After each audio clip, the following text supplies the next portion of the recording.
If you want to find the secrets of the universe, think in terms of energy, frequency, and vibration.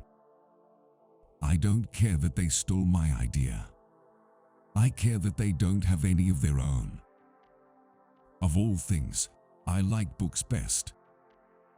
The day science begins to study non-physical phenomena, it will make more progress in 1 decade than in all the previous centuries of its existence. The scientists of today think deeply instead of clearly. One must be sane to think clearly, but one can think deeply and be quite insane. Be alone, that is the secret of invention. Be alone, that is when ideas are born. I do not think there is any thrill that can go through the human heart like that felt by the inventor as he sees some creation of the brain unfolding to success. Such emotions make a man forget food, sleep, friends, love, everything. My brain is only a receiver. In the universe, there is a core from which we obtain knowledge, strength, and inspiration. I have not penetrated into the secrets of this core, but I know that it exists. If your hate could be turned into electricity, it would light up the whole world. I do not think you can name many great inventions that have been made by married men. What we now want is closer contact and better understanding between individuals and communities all over the earth, and the elimination of egoism and pride, which is always prone to plunge the world into primeval barbarism and strife. Peace can only come as a natural consequence of universal enlightenment. Our virtues and our failings are inseparable, like force and matter. When they separate, man is no more. Let the future tell the truth, and evaluate each one according to his work and accomplishments. The present is theirs. The future, for which I have really worked, is mine. All that was great in the past was ridiculed, condemned, combated, suppressed only to emerge all the more powerfully, all the more triumphantly from the struggle. Life is and will ever remain an equation incapable of solution, but it contains certain known factors. The gift of mental power comes from God, divine being, and if we concentrate our minds on the truth, we become in tune with this great power. My mother had taught me to seek all truth in the Bible. The scientific man does not aim at an immediate result. He does not expect that his advanced ideas will be readily taken up. His work is like that of the planter for the future. His duty is to lay the foundation for those who are to come and point the way. He lives and labors and hopes. We crave for new sensations but soon become indifferent to them. The wonders of yesterday are today common occurrences. What one man calls God, another calls the laws of physics.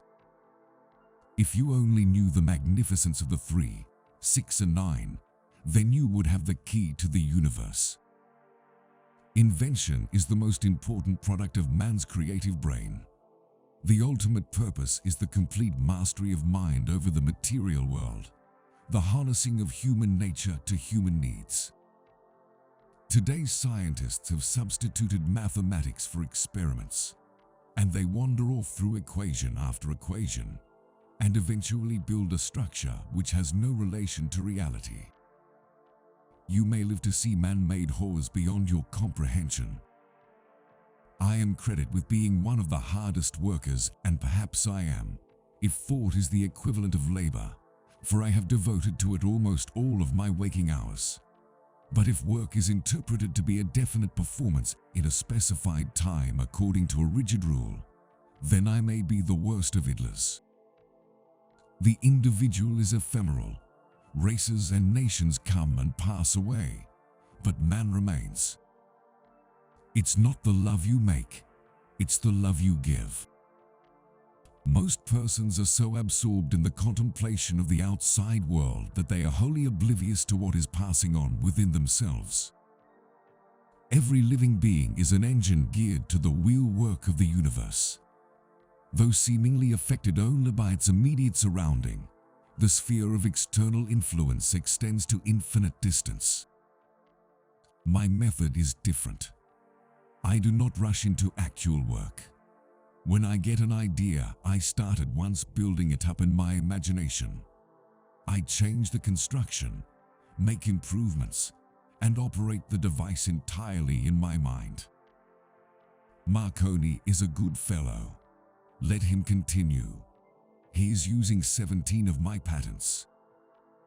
Most certainly, some planets are not inhabited, but others are, and among these there must exist life under all conditions and phases of development. Inventors don't have time for married life. So astounding are the facts in this connection, that it would seem as though the Creator himself had electrically designed this planet. Great moments are born great opportunity. As I review the events of my past life, I realize how subtle are the influences that shape our destinies.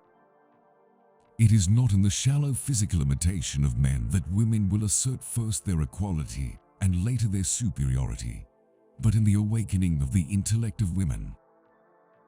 There is something within me that might be illusion, as it is often case with young delighted people, but if I would be fortunate to achieve some of my ideals, it would be on the behalf of the whole of humanity.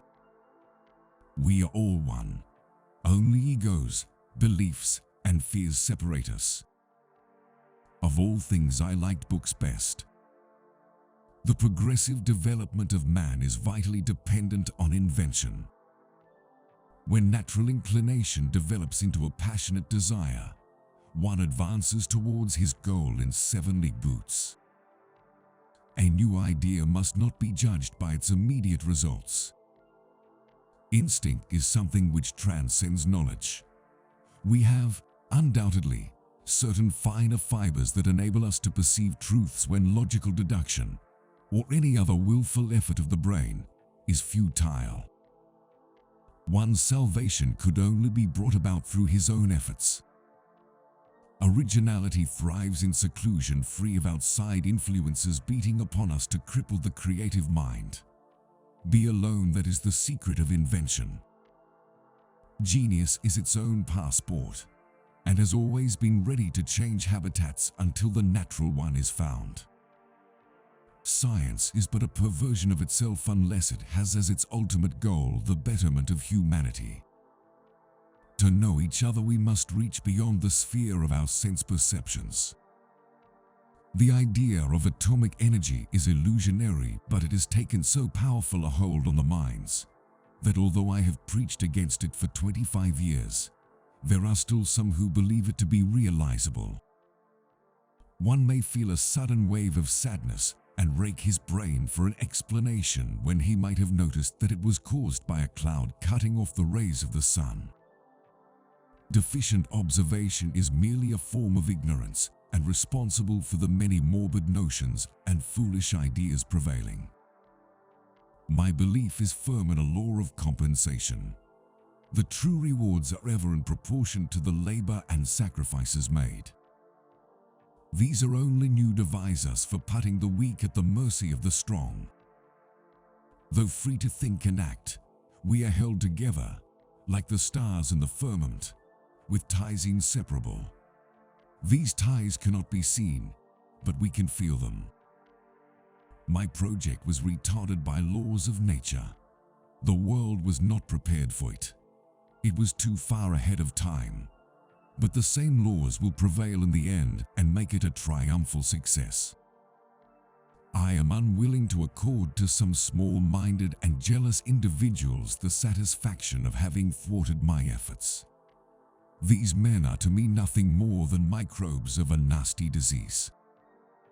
I counted the steps in my walks and calculated the cubical contents of soup plates, coffee cups, and pieces of food, otherwise my meal was unenjoyable.